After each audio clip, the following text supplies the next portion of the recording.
All right, guys, we are now here with the beautiful Isabella Fuhrman. Isabelle, how you doing today? I'm doing great. How are you? I am doing amazing, especially now. So, my big question for you: when Orphan came out, it took the world by storm. And when we heard we were getting a prequel, everybody was kind of nervous. But you guys were able to do something with that prequel we never thought we were going to be able to see, and still spin us for a loop.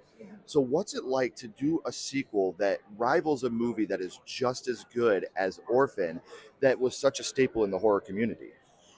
I mean, we set out to make a very different movie than the first movie, most likely because of the fact that so much time had passed since we had filmed the first one. And I love movies, I love horror films. I didn't want to make a movie that was trying to be a remake of the same film we had done. And I was just really lucky that when I read the script, I felt like everyone was on the same page. I remember reading it in the first part of the movie. I was like, oh no, it's the same movie.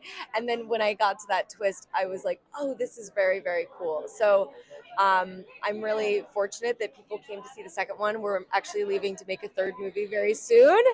And we have similar intentions. We want to make a really great movie for the fans of the franchise, for people who love Esther and love Lena Klammer, and we're really trying to make something original and different that's not like mimicking the same thing we've done before. Something else we love about those movies is it's often the final girl, the girl in distress that comes into the end.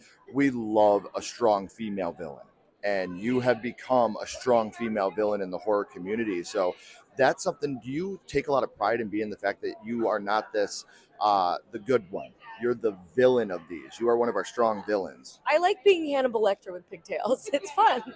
I mean, who doesn't love that? And also, Esther is kind of one of the few iconic horror female villains.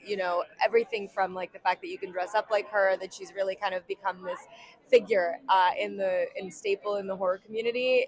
It's really very special to be a part of it, and the fact that it started when I was 9 years old, and now all this time later, not to age myself, we're still being able to make movies because people want to see them. Makes me very happy. Yeah, and it's because of the fans. Truly, it is all because of you guys, like 100%. One last question for you. At Sledgehammer Horror, the big thing we like to know is what was your first horror movie? The first horror movie you watched that turned you into horror. What was your first horror movie? I'm gonna make a joke first, and then I'll say the actual one. I said that my first horror movie just earlier today was Bambi, just because that was really horrific when I was a kid. But I would say the first horror movie that I watched was Whatever Happened to Baby Jane.